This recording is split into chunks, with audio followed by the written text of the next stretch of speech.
ताणं सिद्धाणं नमो आयरिहाणं नमो अजाय no वे सव्वसा त्वा जिनेन्द्रं गतसर्वदोष सर्वज्ञदेवं दर्शकं च श्रीजैन सिद्धांत प्रवेशिकेयं विरचते स्वल्पधियामिताय। गोपाल दास जी बरैया कृत जैन सिद्धांत प्रवेशिका हम पढ़ रहे हैं। आपने दौलत राम जी कृत देव स्तुति पढ़ी है क्या? सकल गे नहीं। यक तदपि नित्यानंद रसली सो जिनेन्द्र जयवंत नित अरिरज सहज अजी अरि रज रहस विहीन। यहाँ ना वो देव स्तुति में हमने जो कल घाती कर्म पढ़े थे, ज्ञानावरण, दर्शनावरण, मोहनी और अंतराय, उसका संबंध आया है। अरि माने शत्रु, तो मेरा शत्रु कौन है बड़ा वाला? तो ये है मोहनीय कर्म। रज, रज माने क्या होता है? धूलिकण, धूलिकण से क्या होता है? आवरण हो जाता है। तो वो आवरण में, रज में ज्ञानावरण और दर्शनावरण दोनों लेते हैं। और रहस्य माने विहित, अंतराय। रहस्य माने क्या है? अंतराय। तो कभी कभी ना हमारे इसमें ये स्तुति में आया है, नेत्र भगवान कैसे कर्मों का नाश विहीन हो गए हैं उनसे। तो अरि रज रहस्य माने ये तीनों में ये चार घातिया कर्म छुपे हैं। तो आपको इसका मीनिंग पता होना चाहिए। अरि माने मुख्य कर्म को लिया, रज माने ज्ञानावरण और दर्शनावरण को लिया, और रहस्य माने अंतराय को लिया। ये कल मेरा बताना रह गया था, इसीलिए मैं आज बता दी। ओके।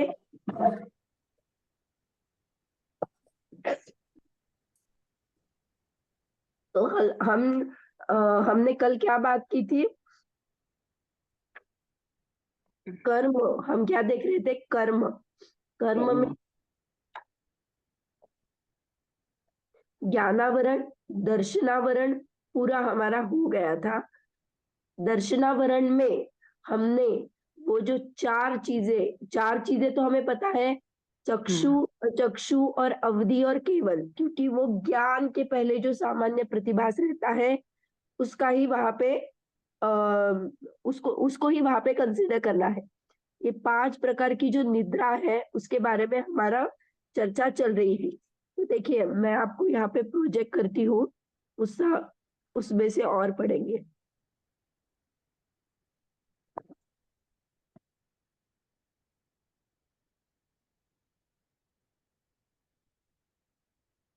दिख रहा है आपको? हाँ। ज्ञानावरण जो है तो 4 आवरण रूप है और 5 निद्रा रूप है। तो देखो, निद्रा थकावट को,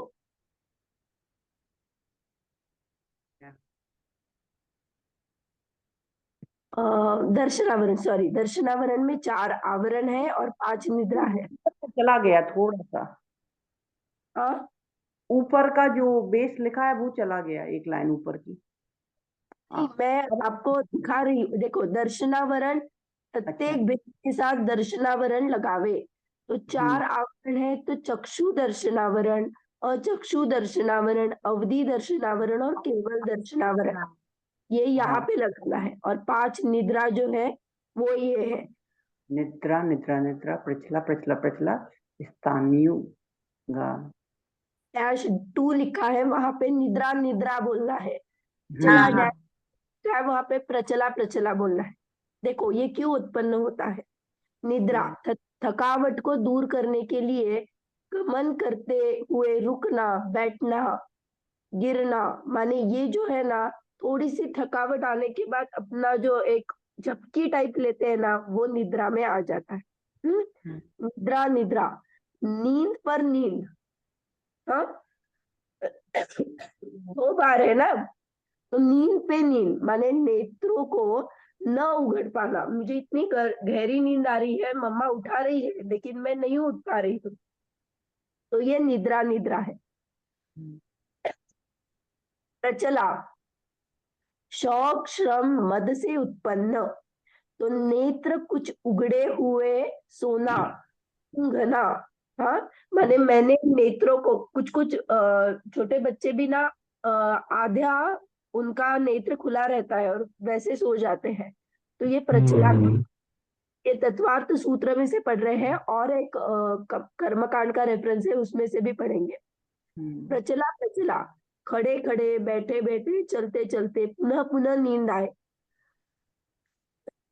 मुख से लार आना, हाथ पैर चलाना। नींद नींद पे बहुत सारे बच्चे हैं, मुख से लार आती है, हाथ पैर चलाते हैं, ये तो प्रचला प्रचला है। ध्यान वृत्ति, वीर शक्ति विशेष होने से नींद में कठिन कार्य होना, जैसे उठा हुआ सोना, माने मैं कुछ ना कुछ कार्य करती हूँ, तो ये सब क्या हो रहे हैं, विशेष कार्य जब हम करते हैं तो ज्ञान वृद्धि में होते हैं। और एक रेफरेंस बताती हूँ मैं, ये तत्वार्थ सूत्र से हमने ये लिया था और ये गोमटसार कर्मकांड में है। कर्मकांड की अपेक्षा सबसे ज्यादा जो गहरा है वो पहले लिया, उठा हुआ भी सोना, अनेक कार्य करना, बोलना, कुछ सावधान न रहना, मैंने उसको खुद को कुछ भी पता नहीं रहता है कि मैं ये कार्य कर चुका हूँ।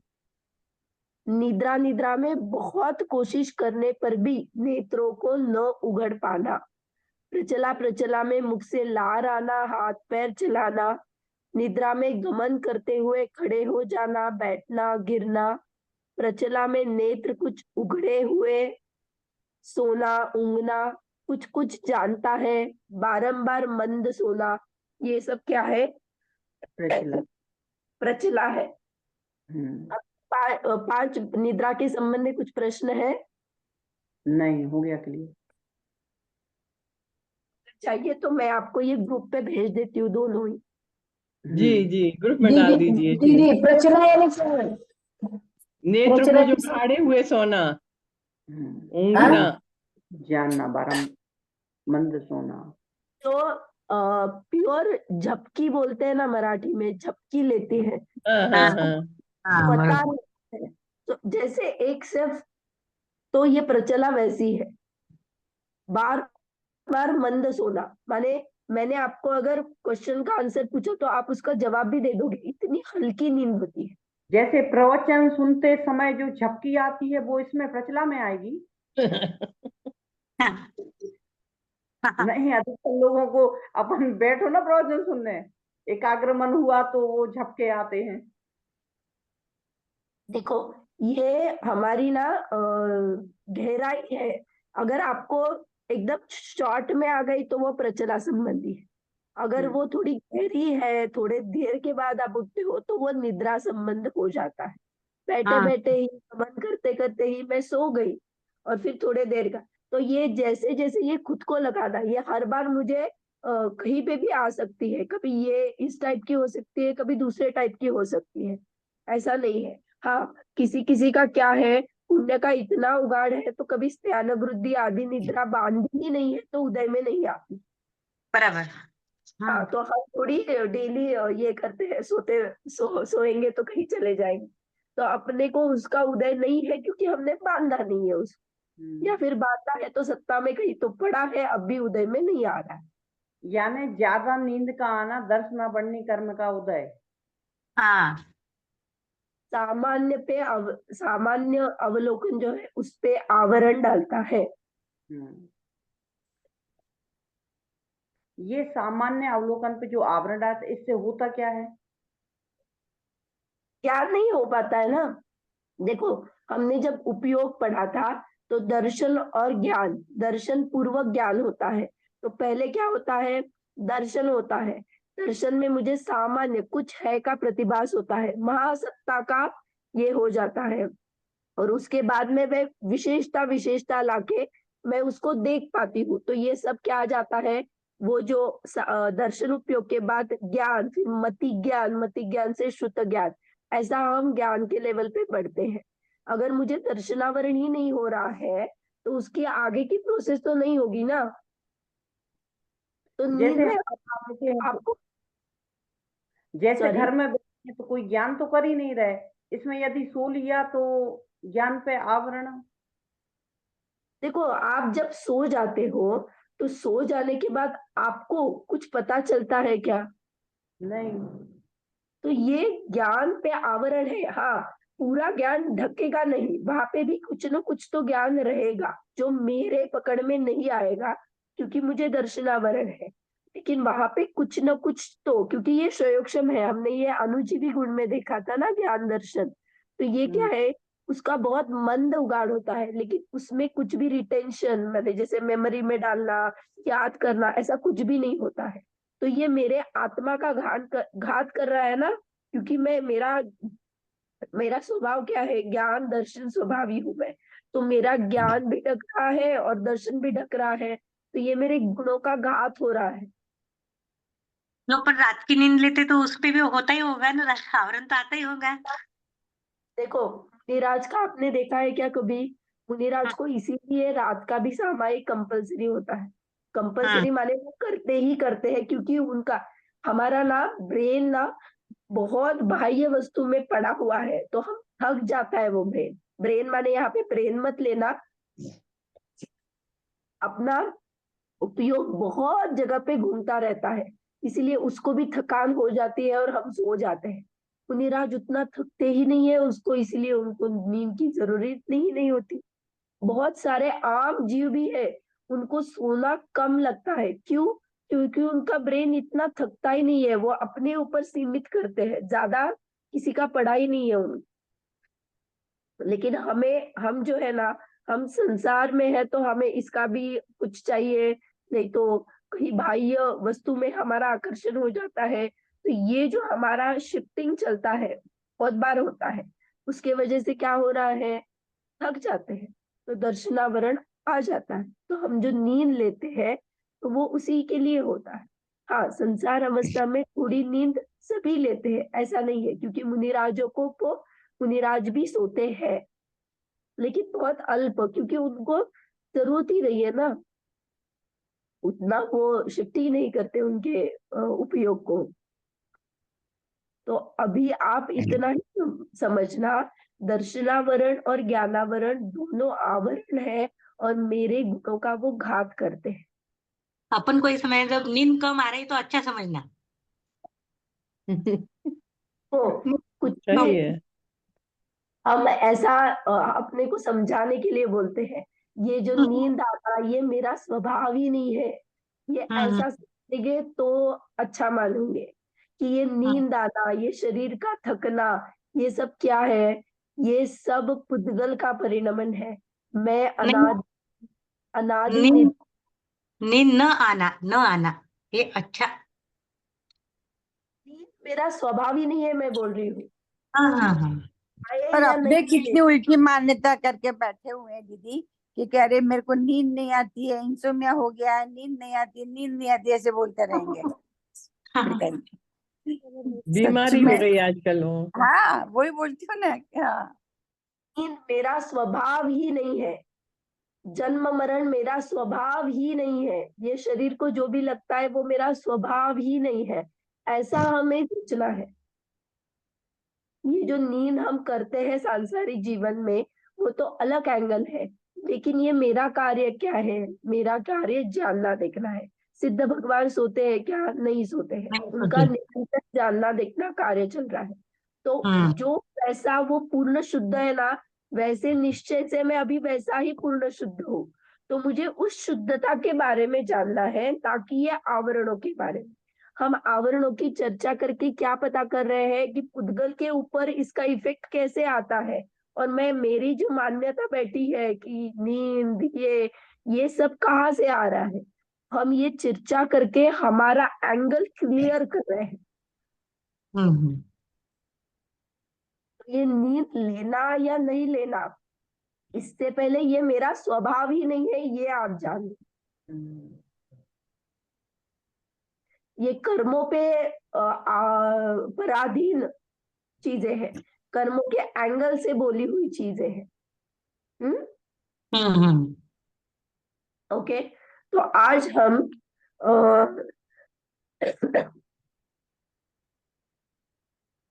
आज हम वेदनीय को स्टार्ट करते हैं। ओके, एक मिनट, मैं शेयर कर।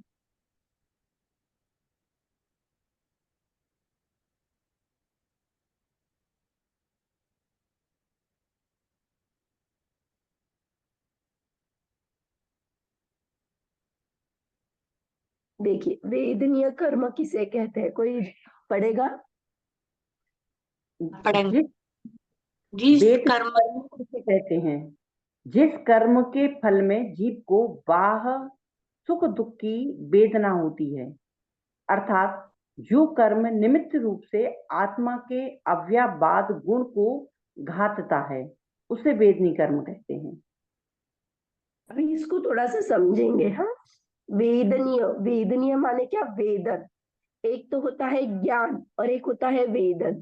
तो ज्ञान में हम क्या लेते हैं, जैसे मुझे पेट दर्द हो रहा है और मैं डॉक्टर के पास चली गई, तो डॉक्टर को उस चीज का ज्ञान हो रहा है कि मुझे पेट दर्द हो रहा है, लेकिन वो वेदन नहीं कर रहा है। वेदन मुझे अनुभव मुझे हो रहा है, मैं उसको भोग रही हूँ।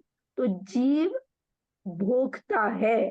हाँ, तो क्या भोगता है? सुख दुख। यहाँ पे सुख दुख सांसारिक में लेना। पारमार्थिक सुख जो हमने चार्ट में बनाया था, उसकी चर्चा यहाँ पे नहीं चल रही है, इसीलिए उन्होंने बाह्य शब्द डाला है। हाँ, बाह्य सुख। सुख दुख की वेदना होती है। ओके, बाह्य माने इंद्रिय जनित। ओके, जहाँ पे कर्म की अपेक्षा आती है। तो क्या करता है जीव? तो मुझे क्या हुआ? अच्छा खाने को मिला, कपड़े अच्छे मिले, धन आदि मिला, तो ये मैं क्या करती हूँ, इसको मैं सांसारिक सुख मानती हूँ। या बीमारी आ गई, धन छीन गया, या दरिद्रपना आ गया, तो इसको मैं क्या कहती हूँ? मुझे दुख मिला। तो मैं बाह्य सामग्री से मेरे सुख दुख की कल्पना करती हूँ।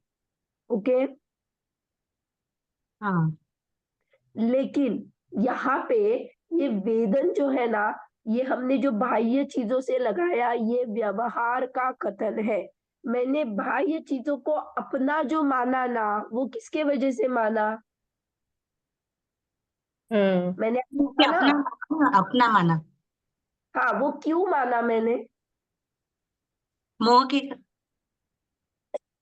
बहुत बढ़िया, मोह के कारण। तो जो मोह है, उसके वजह से ही वेदनीय एक्टिव है। जैसे मोह 10वें गुण स्थान तक होता है, उसके हाँ। बाद में मोह नहीं है, वेदनीय है। तो हम अरहंत भगवान को लेंगे, तो अरहंत भगवान के पास मोह नहीं है लेकिन वेदनीय है। तो वेदनीय में वो सुख दुख का अनुभव करते हैं क्या? नहीं। नहीं करते हैं। जहाँ पे मोह रहता है ना, वहां पे ही ये वेदनीय एक्टिव रहता है, अदरवाइज हाँ। वो पैसिव रहता है बस। हाँ। और अगर हम ऐसा मान ले, देखो हमने एक सुख की जब डेफिनेशन आती है, तो हम जो मोह चला जाने के बाद सुख मिलता है, ये हम कहते हैं, उसकी जो रेंज है वो बहुत बड़ी है। चौथे गुण स्थान में मैं आत्मा का अनुभव करती हूँ, तब भी सुख का वेदन होता है। उसके बाद में पूरी लाइन चौथे से आगे सिद्ध तक वो चली जाती है। हाँ, तो कणिका कहाँ पे जागृत हुई? जैसे जैसे कर्मों का अभाव हुआ, वैसे वैसे गुणस्थान बढ़े, वैसे वैसे सुख बढ़ा। तो सुख बढ़ा में क्या? टाइम ड्यूरेशन ले लो। जैसे चतुर्थ गुणस्थान में क्या था? मुझे हुआ फिर छूट गया, हुआ छूट गया, ऐसा बहुत बार होता है, लेकिन वो कायम नहीं टिक पाता है, उतनी स्टेबिलिटी नहीं है। तो पंचम गुण स्थान में इसीलिए प्रोषोदुपवास आदि करने की प्रैक्टिस करते हैं, ताकि हम अपने आत्मा की और ज्यादा देर उसको फोकस कर पाए, उसमें बैठ सके। इसीलिए वहां पे त्याग की मुख्यता है। घर का काम छोड़ेंगे तभी खुद में बैठेंगे ना। घर का काम भी चालू है और खुद के लिए टाइम निकालना है, दोनों चीजें कैसे हो जाएंगी। तो इसीलिए वो पांचवी गुणस्थान में व्रत आदि लेते हैं। छठे सातवें में वो बढ़ता है। तो ये जब होता है, तो जब 10वें गुणस्थान में मोह पूरा चला जाता है, तो 11वें और 12वें में सुख का जो डेफिनेशन आता है, उसमें पूर्ण सुखी कहा जाता है। ओके। हाँ, लेकिन फिर भी वहां पे क्या है, ज्ञानावरण दर्शनावरण अंतराय है मौजूद। तो क्या कहा, वो भी घाती है ना, तो इस अपेक्षा से अनंत सुख प्राप्त नहीं है। हमने अभी पढ़ा था मोक्ष मार्ग प्रकाशक में, बंध का कारण मोहन ये है, लेकिन ये जो ज्ञानावरण दर्शनावरण और अंतराय जो है ना, वो जीव को घात ही रहे ना, तो वो सुख का जो अनंत सुख प्राप्त होना चाहिए वैसा वाला नहीं प्राप्त हो पाया है। तो 13वें और 14वें गुणस्थान में हमें अनंत सुखी कहा, क्योंकि वहां पे ज्ञानावरण दर्शनावरण अंतराय का अभाव हो चुका है। फिर सिद्ध में क्या हुआ, सिद्ध में हमने अव्याबाध गुण सुख प्रकट हुआ कहा। देखा यहाँ पे नीचे जो है ना, जो कर्म निमित्त रूप से आत्मा के अव्याबाध गुण को खाता है। तो अव्याबाध गुण क्या है, प्रतिजीवी गुण है। तो ये क्या करता है, ये जो है ना 9 कर्म, देखो ऐसी सामग्री ही इकट्ठा नहीं करनी है मुझे जिससे वो घाते, तो वो सामग्री भी हट जाती। माने कोई बाधा, जैसे मैं ध्यान कर रही हूँ और मेरा बच्चा आके मुझे डिस्टर्ब कर रहा है, क्यों, क्योंकि मैंने डोर लॉक नहीं किया है। मैं डोर लॉक कर देती तो क्या होती हूँ, निश्चिंत हो जाती हूँ नहीं कि आ पाता। भी नहीं आने वाला है। तो वैसा ही बाधा रहित ये कब हो जाएगा, जब मैं सिद्ध बन जाऊं, वहां पे कोई कर्म की बाधा ही नहीं रहेगी, इसीलिए उसको अव्याबाध कहा, बाधा रहित। आकुलता भी नहीं है वहां पे, जो कि मोहनीय के वजह से थी, और दूसरी बाह्य सामग्री भी नहीं, जो 9 कर्म आदि हम मानते हैं, शरीर ले लो या फिर परिवारजन सहयोग ले लो, उससे हमें जो बाधा आती है वो भी नहीं है। तो वहां पे अव्याबाध सुख की प्राप्ति होती है। ओके। तो यहाँ पे ना, ये जो अभी सीक्वेंस देखा ना, आपको ये पता है क्या, 9 का टेबल, 9 9 1 जा 9 2 जा 18 9 3 जा 27। तो ये एक जो एक घटता है। उसकी एक ना बहुत अच्छी खासियत है। पहले तो उसकी जो समअप है ना दोनों चीजों की, वो 9 ही आती, वो एक अलग विषय है। लेकिन आप अगर सिक्वेंशियली लिखोगे 9 फिर 18 फिर 27 फिर 36, तो आपको ऐसा दिखेगा कि पहला जो यूनिट प्लेस और क्या कहते हैं आप, माने एकक और दशक बोलते हैं हम मराठी में, लेकिन यूनिट प्लेस की संख्या है ना 9 8 7 ऐसे डिक्रीज कम हो रही। होती जा रही है। तो ये कर्म के हिसाब से ऐसा कहा जाता है कि जो डिक्रीज होता है वो राग द्वेष होता है, और प्राप्ति होती है तो जो दशक की प्लेस है 10th प्लेस, तो वहां पे इंक्रीज होता जा रहा है। लास्ट में 9 था, 8 7 6 5 4 3 2 1 0। तो वो क्या है, वो इंक्रीज हो रहा है ना, तो वीतरागता जैसे जैसे बढ़ती है वैसे वैसे राग द्वेष घटते हैं। तो ये 9 का टेबल हमें यही बताता है, हम जैसे जैसे राग द्वेष को घटाएंगे वैसे वैसे वीतरागता बढ़ेगी। तो ये क्यों कहा, क्योंकि हमें जो वेदनीय कर्म का कार्य है, तो पहले गुण स्थान में उसका कार्य अलग रहेगा, क्योंकि मोह वहां पे प्रेजेंट है, मोह में दर्शन मोह प्रेजेंट है। फिर आगे के इसमें वो कम कम कम कम ज्यादा कार्य करेगा। चारित्र होने में जो रति अरति है ना, हम पढ़ेंगे आगे, तब आपको ख्याल में आ जाएगा। चारित्र होने के जो 9 कषाय है उसमें रति और रति है, जिसमें अच्छा लगना बुरा लगना। इस कषाय के वजह से वेदनीय और ज्यादा काम करता है। सुख दुखानुभव, सुख दुखानुभव, तो इसमें हम फंसे रहते हैं टिल 10वें गुणस्थान तक। फिर 11वें पूर्ण सुख, 13वें 14वें में अनंत सुख और सिद्ध अवस्था में अव्याबाद सुख की प्राप्ति मिलती है। ओके, तो वेदनीय में अनंत अवस्था में इंद्रिय सुख दुख नहीं होते हैं, लेकिन वहां पे क्या है, अव्याबाद गुण का घात हो रहा है ना वहां पे भी, प्रकट हो रहा है। हाँ, तो जहां जहां पे कर्म है वहां पे बाधित सुख का वेदन रहेगा, और जहां पे पूरे कर्म चले गए उस इसमें पूरा सुख प्राप्त हो जाए। इसीलिए वो अलग अलग सुख की मात्रा बताई गई है। तो पूर्ण सुख, अनंत सुख, अव्याभातत्व सुख, ये इसी सुख के टाइप्स किए हुए हैं। किस अपेक्षा से, जैसे जैसे कर्मों का अभाव होता है वैसे वैसे सुख की प्राप्ति बढ़ती है। ओके, हाँ, तो अनंत सुख और अव्याबाधत्व सुख में डिफरेंस पता चला। हाँ, ओके, कर्म जब तक दीदी रहेगा, अव्याबाधत माने कोई बाधा नहीं। हाँ, बाधा नहीं ना। अभी जैसे मैंने डोर लॉक किया तो बच्चा अंदर ही नहीं आएगा, मैंने बाधा को रहित कर दिया। ये तो हमने बाह्य लिया, लेकिन अभी शरीर है, क्या हो गया, शरीर में कुछ तो क्या हुआ, मुझे खुजली हो रही है, तो ये भी बाधा है। तो क्या हो गया, वहां पे शरीर ही नहीं है, बाहर के सहयोग भी नहीं है, शरीर भी नहीं है, कुछ भी नहीं है, तो बाधा रही कोई ऐसा अनंत परमेष्टि को अव्यवहार सुख नहीं होता। नहीं, क्योंकि उनके प्रतिजीवी गुण का घात होता रहता है वहां पे भी। क्या दीदी सुनाई नहीं दिया? प्रतिजीवी गुण है गला ना, खराब हो रहा दीदी का। हाँ हाँ, हाँ हाँ गुण होने से है ना। जो प्रतिजीवी गुण है ना, प्रतिजीवी गुण हाँ हाँ हाँ तत्व हाँ। व्यापक का घात हो रहा है ना वहां पे अनंत दशा में। अच्छा अच्छा अच्छा, हाँ हाँ। ये ठीक। थोड़ा थोड़ा होता रहता कि एकदम से प्रकट हो जाता व्यवहार।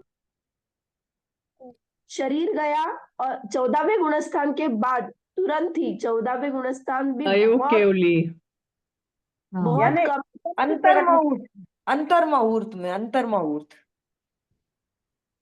वहां पे पूर्ण स्वर ही है।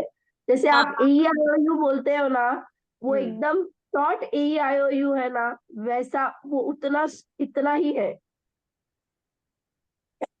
इसीलिए उसको अंतर्मूर्त नहीं कहा। बहुत क्या वेदनी कर्म तो धीरे धीरे जाता है, तो संतनीय कर्म 14वें गुणस्थान तक रहता है, हाँ 14वें से वो सिर्फ चला जाता। 14वां गुणस्थान जो कि सत्ता के कर्म है ना, उसको डिलीशन की प्रोसेस होती है। 13वें गुणस्थान तक वेदनीय कर्म होता है, लेकिन वहां पे मैंने पिछली बार कहा था बंद क्यों नहीं होता है, क्योंकि ईर्यापत आश्रय होता है। आते हैं मेहमान, चले जाते हैं, आते हैं जाते हैं, साता आती है और चली जाती है, तो वहां पे अनंत भगवान को साता का उदय होता है। इसीलिए तो ये सब विभूति आदि सब होते हैं ना, तो साता है उनको, लेकिन वो भोगते नहीं है उसको। ईर्यापत आश्रय है, आता है चला जाता है, उसमें रमते नहीं, कुछ भी नहीं, क्योंकि मोह ही नहीं है। बंध का कारण मोह है, वहां पे बंध नहीं है, इसीलिए वो सिर्फ आके चला जाता है। ओके, मोक्ष मार्ग प्रकाशक में इसका ही ये बताया है कि ये जो इंटेंसिटी कैसे कम ज्यादा करती है। जैसे अगर अर्ध हाफ मून का डे देखो और पूर्णिमा देखो, फुल मून, तो वेदन तो हो रहा है लेकिन प्रकाश कम ज्यादा है ना, हाँ सेम अल्प अधिक शीतलता उसमें कम होती है ज्यादा होती है, वैसे ही चतुर्थ गुण स्थान में कम होता है, सिद्धावस्था में ज्यादा होता है। वैसे ही ये जो अग्नि की कणिका होती है, चिंगारी होती है, वो कितना जलाएगी, और अगर दावानल कहूंगी तो वो कितना जलाएगा? या फिर जल बूंद, समुद्र, इंद्रिय, अतीन्द्रिय, ये सबको आप कंपेयर करोगे ना, आपको पता चलेगा जाति तो एक है लेकिन मात्रा अलग अलग है। तो ये जो है ना, जो डिफरेंस है कर्म का अभाव और सुख की प्राप्ति, ऐसे ऐसे जैसे जैसे कर्म का अभाव होता जाता है वैसे वैसे सुख प्रकट होता जाता है। क्लियर हुआ आपको? यस। दीदी एक बात और दिमाग में आ रही है। हाँ बोलिए। जैसे साधुओं की समाधि होती है तो उनको देखो मोह का कम हो जाता, तो उनको कोई बीमारी आती तो उनके सुख दुख वेदन करने में कमी होती होगी अपन से। देखो वहां पे पूरा मोह नहीं गया है। अगर साधु और मुनिराज बोलते हैं तो उनका गुणस्थान छठा सातवां होता है। वहां पे भी स्वंजलन कषाय का उदय होता रहता है, उसका भी रेंज बड़ा है। तो किसी किसी को उसका वेदन ज्यादा होता है, किसी किसी का कम होता है। यही मैं बता रही हूँ कि साता का इंटेंसिटी या असाता की इंटेंसिटी कम ज्यादा की वेरिएशन बहुत हो सकती है। जैसे मैंने पिछली बार कहा ना, मुझे अभी क्या है, सिर्फ गले में तकलीफ हो रही है और मुनिराज जो बैठे हैं उनको सैलिनी खा रही है। कहाँ मैं पहले गुणस्थान में बैठी हूँ, कहाँ वे छठवें गुणस्थान में बैठे हैं, लेकिन भूख क्या रहे हैं। तो ये साता साता की इंटेंसिटी और मेरा जुड़ना, ये बनता है। मोह जहाँ पे है वहां वेदनीय ज्यादा काम करता है, मुझे दिखे नहीं दिखे, बंद मेरा धनाधन अच्छा हो रहा है, तगड़ा वाला। इसीलिए तो ना, तो तकलीफ हो रही है तो क्या हो रहा है एक्चुअली, मुझे हो रहा है या शरीर को हो रहा है, नजरअंदाज करना मेरा काम। मैं पकड़ के बैठूंगी तो तकलीफ तो वो जब उसका कर्म का उदय चला जाएगा तभी वो शांत हो जाए। उसके लिए हाँ, दवाई का निमित्त बनता है। अगर वो वही निमित्त रहा तब मेरे तकलीफ कम हो जाएगी। अगर नहीं है वो निमित्त तो मेरी खांसी तकलीफ नहीं कम होने वाली। समझ में आया? तो मुझे सिर्फ ये कर्म का उदय है, मैंने ही बांधा होगा, किसी को दुष्वचन कहे होगे इसीलिए तकलीफ हो रही है। तो संसारी जीव की अपेक्षा साधुओं को उस दर्द का वेदन कम आता होगा।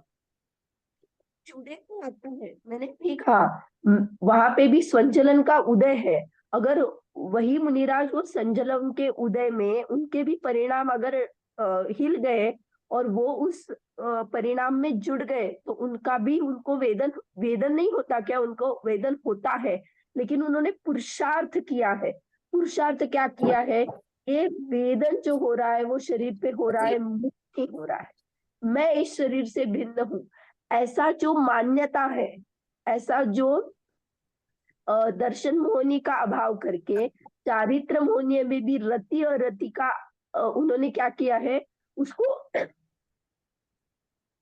उसके आहारे नहीं गए हैं। वहां पे भी उदय है ना कर्म का, लेकिन वो उसपे जुड़ नहीं रहे। चल रहा है, जाने दो, छोड़ दो। जैसे कर्म का अभाव होता है ना, उतना तो वो मंद ही होता है और हमारा पुरुषार्थ तो उतना प्रबल होता है, क्योंकि विशुद्धि ज्यादा है ना, वीतरागता साइड में है ना। तो उनके लिए अभी मुझे जो पुरुषार्थ करना पड़ रहा है और उनके पुरुषार्थ करने में बहुत बड़ा डिफरेंस है, क्योंकि वो आत्मा में ऐसे इजीली जा सकते हैं और मुझे आत्मा का वेदन ही नहीं है, मैं अभी समझ ही रही हूँ आत्मा कैसा है। Got it?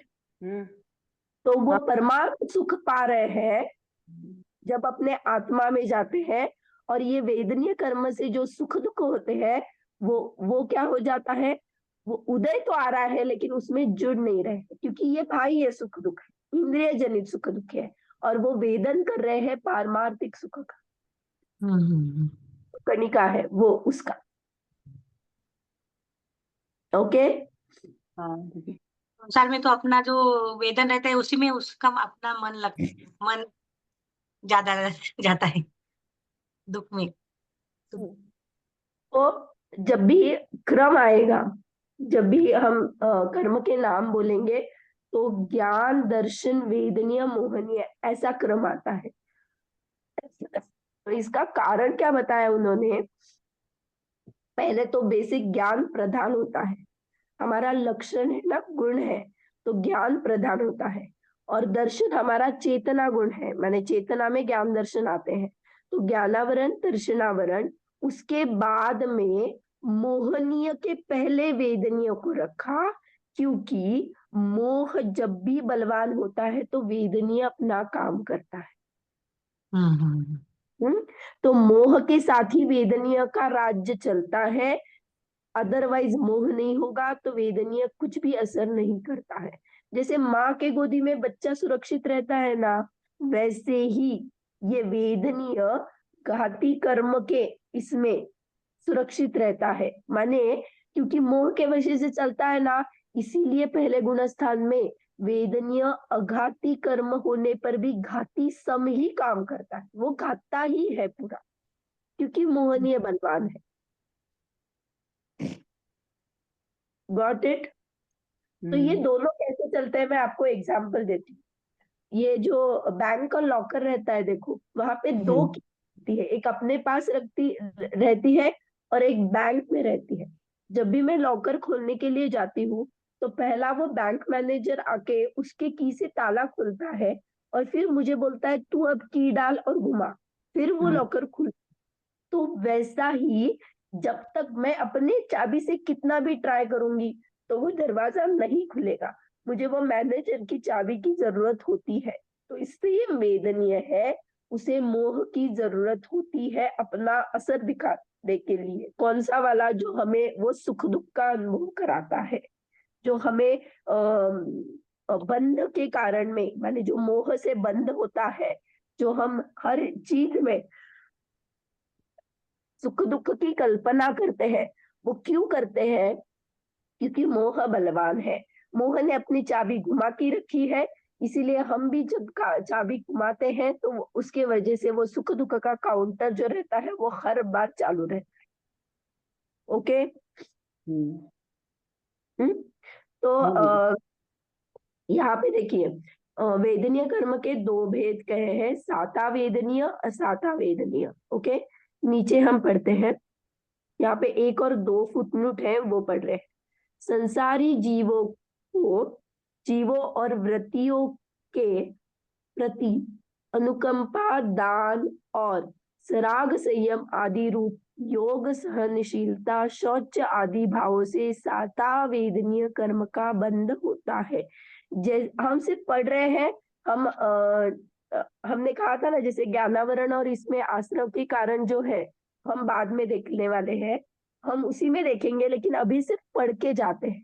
तो ऐसे कुछ कुछ अच्छे काम जो संसारी जीव भी करते हैं और व्रती भी करते हैं, व्रती माने 5वीं गुणस्थान व्रती, तो वो क्या करते हैं? अनुकंपा, दान हो, संयम, कुछ व्रत लिया हो या फिर कुछ एकासन आदि किया हो या कुछ नियम किया हो अपने लिए, ये जो उसकी प्रवृत्ति रहती है, शुद्धता को ज्यादा ये करते हैं, यत्नाचार पूर्वक कार्य करते हैं, इससे क्या होता है? साता वेदनीय का बंध होता है। और उसके अपोजिट असाता वेदनीय की क्या कर्म के आश्रम के कारण है? मैं ऐसे कौन से कार्य करती हूँ जिससे असाता बनता है? तो मैं दुख करती हूँ, शोक करती हूँ, ताप, चीखना, विलाप करना आदि भावों से असाता कर्म का बंध होता है। ओके जी। तो साता माने अच्छा और असाता माने बुरा, ऐसा हम लगाते हैं। अभी हमें क्या करना है? भाग की परिभाषा देखनी है वेदनीय के इसमें। तो मैं क्या कहूंगी यहाँ पे, भाग की परिभाषा देखना, हम उपादान निमित्त दोनों को जोड़ के कर रहे हैं और यहाँ पे मोहनीय भी आएगा।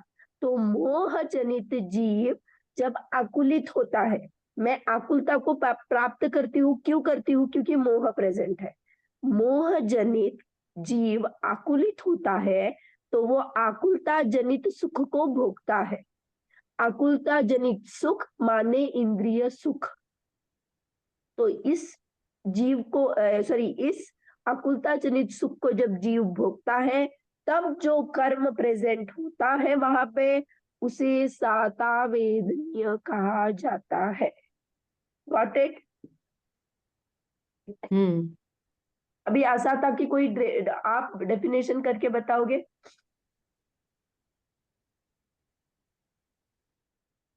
जैसे कोई दुर्घटना हो गई, चीख रहे, विलाप कर रहे हैं, तो उससे निरंतर आत्रोद्र का बंद हो रहा है।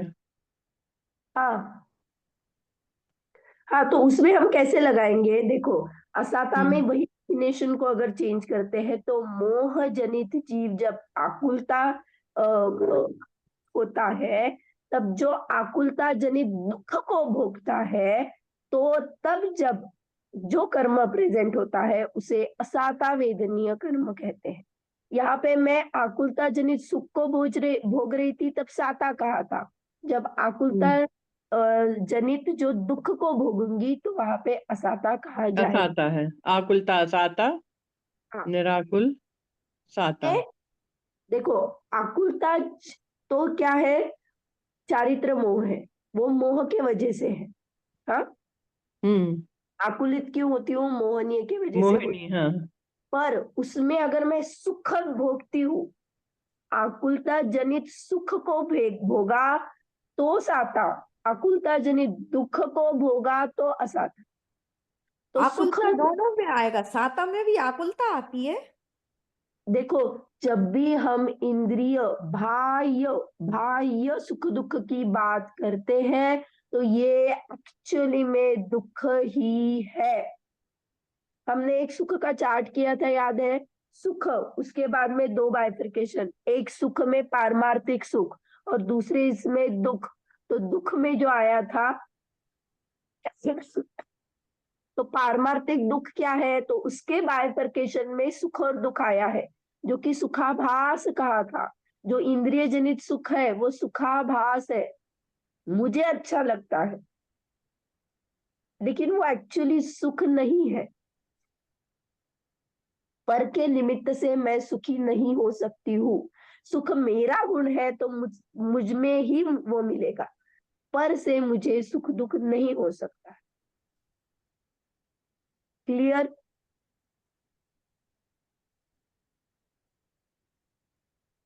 ये वेदनीय घाती सम क्यों कार्य करता है, ये क्लियर हो गया क्या? जी। हाँ, तो हम आगे पढ़ने ही वाले हैं।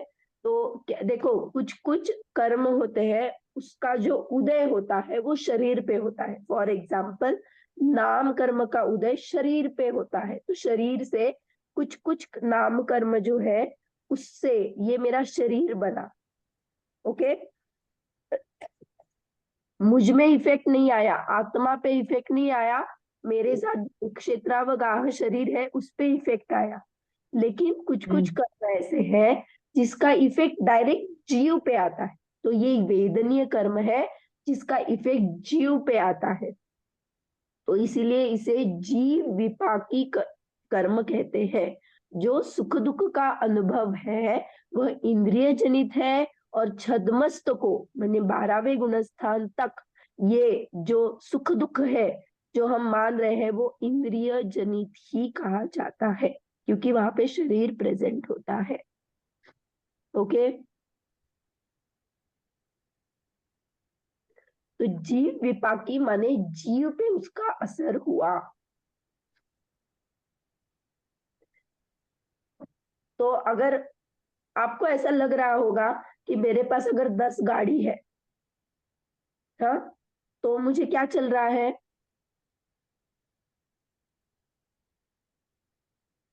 साता 10 वेद गाड़ी का है। उदय। साता चल रहा है। और मैं अगर हम्म। झोपड़ी में बैठी हूँ तो मुझे क्या चल रहा है? साता वेदन। आ? फिर क्या से बोला बोलना। आपने? हाँ, मैं, क्या बोला? मेरे पास, देखो, एक सिचुएशन है जिसमें मेरे पास 10 गाड़ियां हैं। एक लैम्बोर्गिनी है, मर्सिडीज है, बीएमडब्ल्यू है। तो मुझे अभी क्या चल रहा है? साता वेदनी है। हाँ, हाँ, आपके हिसाब से आपने कहा कि आपको साता वेदनी, और मैं झोपड़ी में बैठी हूँ, दरिद्री हूँ, तो मुझे क्या चल रहा है? साता वो है, वेदनी। यदि मन में शांति है तो साता वेदनी है, और जहाँ अशांति है वहाँ असाता है। हाँ, तो ये हम बाह्य इंद्रियों, बाह्य संयोगों से नहीं लगाएंगे। नहीं यदि लगा सकते। हाँ, से मेरे पास 10 गाड़ियां है, लेकिन मैं उसकी चिंता में बैठी हूँ, अरे ये 10 गाड़ी को मेंटेन कौन करेगा, इसका इंश्योरेंस रह गया, किसी ने ठोक दिया तो कितनी तकलीफ हो जाएगी क्या। तो ये जो हमने अभी आश्रम के कारण देखे ना, ताप, चीखना, विलाप करना, अरे क्या 10 गाड़ियां होने पर भी, मुझे बाह्य समृद्धि होने पर भी मैं अंदर असाता बांध सकती हूँ। और जो झोपड़ी में बैठा है उसका कुछ भी पता नहीं है, शाम के खाने का कुछ पता नहीं है, लेकिन दोपहर की नींद वो आराम से ले रहा है, उसका भी साता पॉसिबल है। क्लियर हुआ क्या? हाँ जी। आकुलता का लेवल क्या है, इसीलिए मैंने कहा था वो जीव विपाकी है। मेरी आकुलता, जीव के परिणामों में जो आकुलता चल रही है, उसके ऊपर से साता असाता डिफाइन होती है।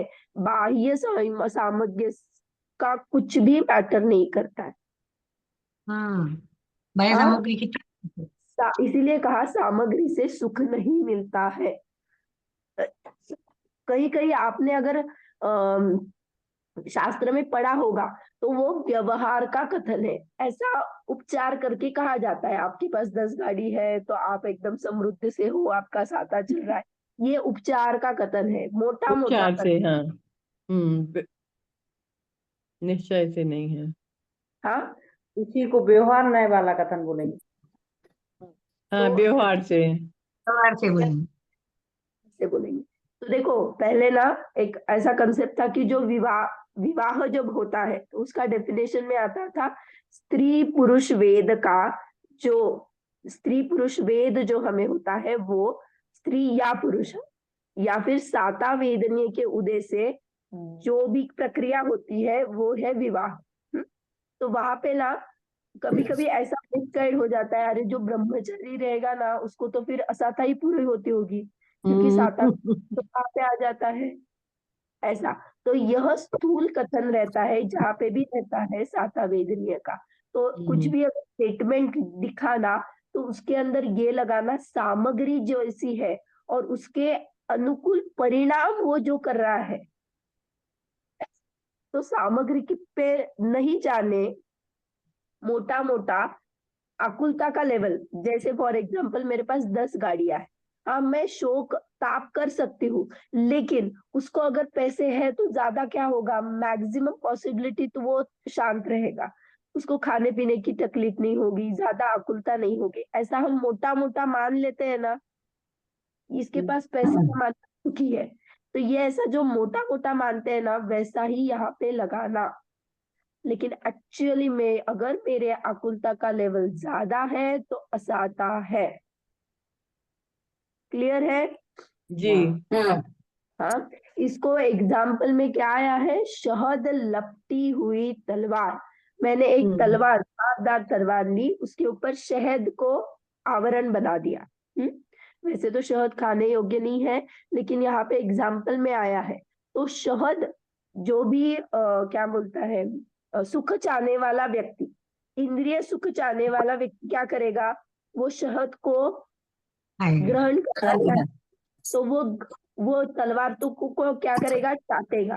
तो तलवार को का तो क्या हो जाएगा, कितने समय वो शहद का रस का वेदन करेगा, तो कुछ ही समय के लिए उसको उस शहद का क्या होगा, स्वाद आएगा। पर उसके बाद में कुछ समय बीतने बाद जब जीवा कट जाएगी तो भयंकर दुख का अनुभव कर, यही वेदनीय करता है। हम पर पदार्थ में सुख बुद्धि को पाने की कोशिश करते हैं और नाही भयानक असं द्यायचंच नाही, शाळेतलं घेऊन ये त्याच्याशिवाय. आप म्यूट कर लेना अगर बात करनी है। हाँ हाँ ठीक है.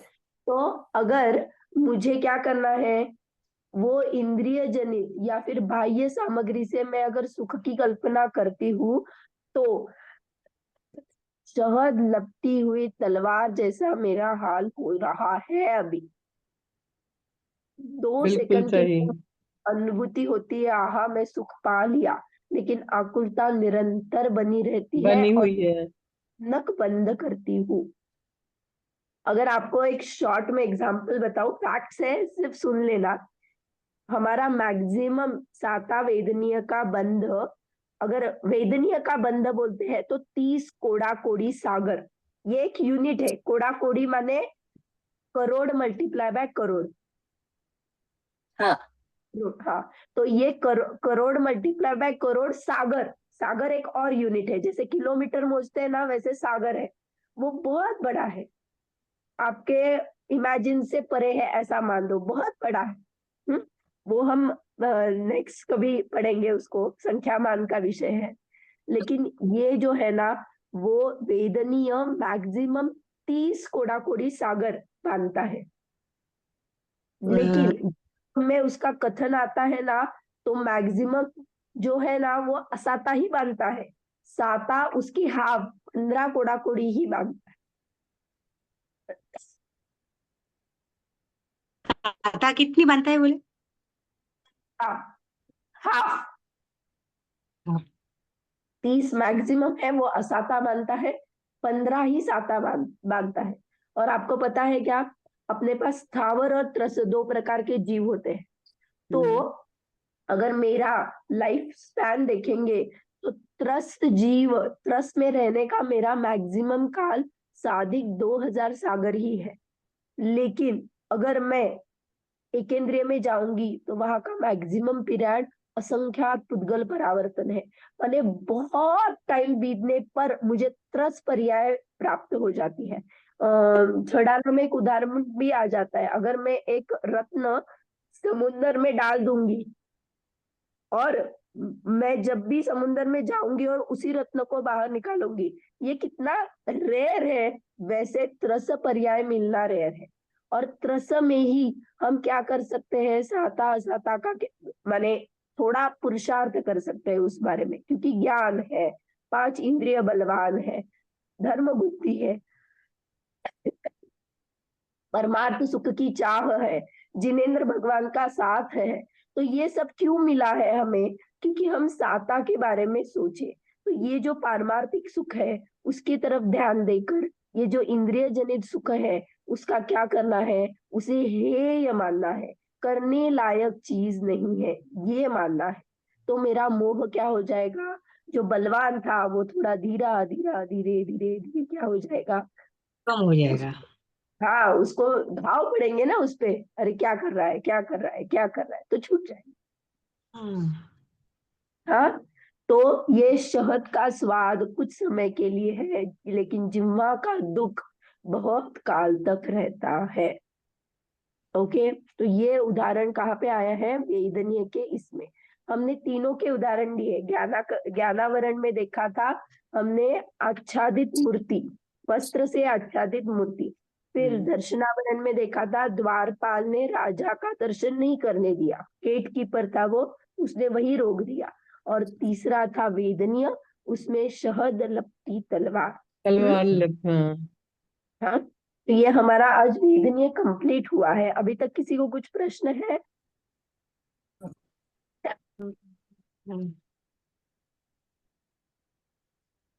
फिर हम मोहनीय की ओर चलेंगे।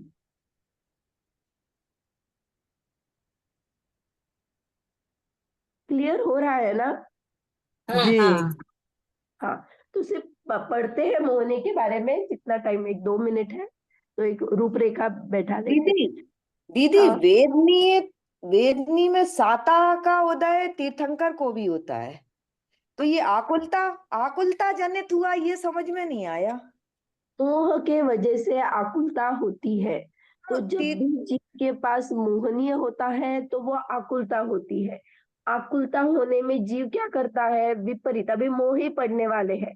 मोह के लिए एग्जाम्पल आया है, जीव जीव को विवेक ही नहीं रहता है। जैसे मैंने मदिरा पान किया है, तो जो मदिरा पान करता है उसे पता भी नहीं होता है कि मैं किस गटर में पड़ा हूँ, कहाँ हूँ, कुछ भी भान नहीं है।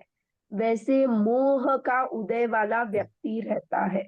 उसे भान ही नहीं है कि मैं जीव हूँ, ये शरीर वाला नहीं हूँ, ये माता नहीं हूँ, ये बहन नहीं हूँ, ऐसा कुछ भी विवेक ही नहीं होता है उसको। वो इसी पर्यावरण में जुड़ता है और इसी को अपना मानता है और इसीलिए वो सुख की सामग्री पाना चाहता है। तो क्योंकि 13वें हाँ, गुण स्थान में साता वेदनी कैसे हुआ जब आकुलता ही नहीं है? वेदनीय अलग कर्म है, मोहनीय अलग कर्म है। वेदनीय का जो कर्म है ना, वो मोहनीय होने से बलवान काम करता है, लेकिन वो जो सुख और दुख का जो वेदन होता है वो वहां पे रहता है, लेकिन वो अनंत भगवान उसके ऊपर उनका ध्यान ही नहीं है, उपयोग ही नहीं है वहां पे। साता का उदय है, लेकिन वो अपने अंदर इतने स्वरूप गुप्त है कि वो उनको कुछ पड़ा ही नहीं है उसके बारे में। तो वो जो आता है और निकल जाता है, सिर्फ निर्जरा जरित कार्य चल रहा है, ठीक। तो में वो जुड़ते ही नहीं है।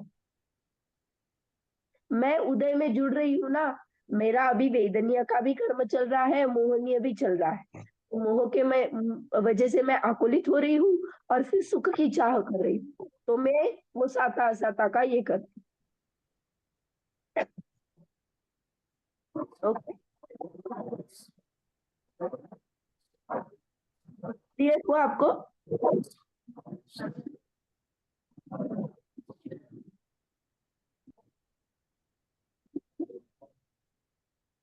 क्लियर हुआ ना? हाँ हाँ हाँ, चलो। मोहनीय कर्म किसे कहते हैं? जो कर्म आत्मा के सम्यक्त्व और चारित्र गुण को घातता है उसे मोहनीय कर्म कहते हैं। देखो यहाँ पे दोनों चीज है, हमने मोहनीय के दो भेद देखे हुए हैं पहले ही, दर्शन मोहनीय और चारित्र मोहनीय। चारित्र मोहिनी। तो दर्शन मोहनीय मेरे श्रद्धा गुण का घात करता है, दैट इज सम्यक्त्व, जो मैंने स्वरूपाचरण चारित्र में देखा था, याद है? श्रद्धा गुण और चारित्र, स्वरूपाचरण चारित्र माने चारित्र मोहनीय गुण मुझे उस स्थिरता देता है। एक तो मेरी श्रद्धा क्लियर हो गई कि मैं जीव अलग हूँ, पुद्गल अलग हूँ, तो इनमें एक में करने की कोई भी बुद्धि मुझे नहीं है, तब सम्यक्त्व प्राप्त होता है, तब दर्शन मोहनीय वहां पे प्रेजेंट नहीं रहता है। दर्शन मोहनीय के 3 भेद होते हैं, वो हम पढ़ने वाले हैं, लेकिन आप दर्शन मोहनीय को अभी मिथ्यात्व मान लेना, जो कि मेन कारण है, राजा है उनका।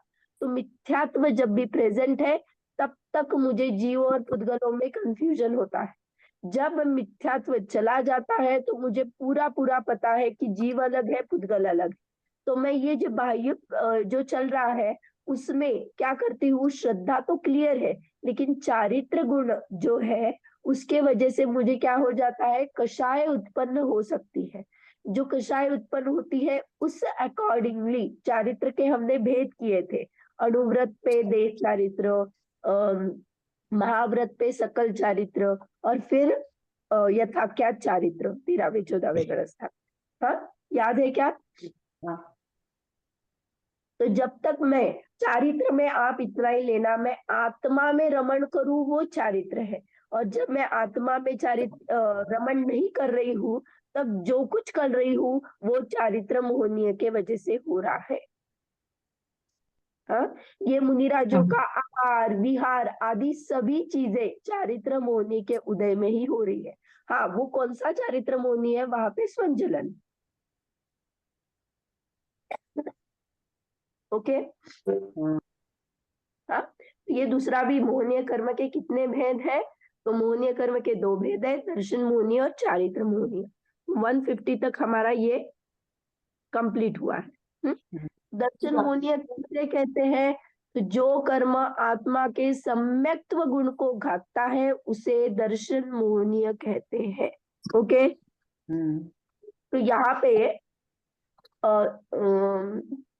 जो मोहनीय है उसमें पहिल्यांदा तो जब भी ये बात आती है ना, गुण को, सम्यक्त्व गुण को घातता है, तो गुण घाता जाता है क्या? नहीं।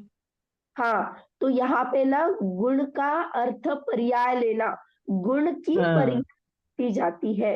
यहाँ पे इतना ज्यादा डिटेल नहीं देंगे, लेकिन हम द्रव्य गुण पर्याय पढ़ के आए हैं ना, तो हाँ यहाँ पे हाँ आप हाँ लेना कि ये गुणों पर्याय की को, हाँ खाता जा रहा है, पर्याय का विकास नहीं हो रहा है। एक तो पहली बात गुण की नहीं है, पर्याय की बात है। दूसरी बात विकास नहीं हो रहा है। तीसरी बात ये सम्यक्त्व जब भी कहा जाएगा वहां पे आप श्रद्धा गुण की पर्याय लेना। ओके। और चौथी बात, जब भी ये डेफिनेशन आएगी जो कर्म आत्मा के गुण को घातता है, माने ये निमित्त की अपेक्षा से किया गया कथन है।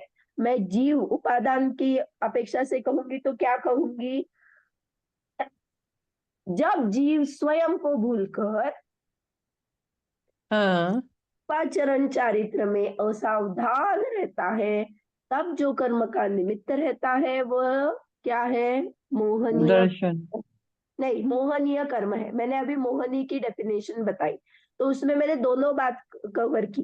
क्या? जब जीव स्वयं को भूलकर माने दर्शन मोहनीय, और हाँ चरण चारित्र में असावधान, मेरे आत्मा में स्थिरता के लेवल पे असावधान हूँ, तब जो कर्म वहां पे प्रेजेंट होता है तो उसे मैंने क्या कहा? मोहनीय कहा। तो आप हाँ डेफिनेशन मिल जाएगा ना, जब जीव स्वयं को भूलकर आत्मा को भूलता है, तब जब जो कर्म वहां पे प्रेजेंट होता है वो दर्शन मोहनीय है। वैसे ही चारित्र मोहन में क्या लगाओगे? जब जीव स्वरूप चरण चारित्र में असावधान रहता है, तब जो कर्म प्रेजेंट रहता है वो क्या है? चारित्र मोहनीय है। ओके, क्लियर है ये? जी तो यहाँ पे नहीं, अभी कल इसके बारे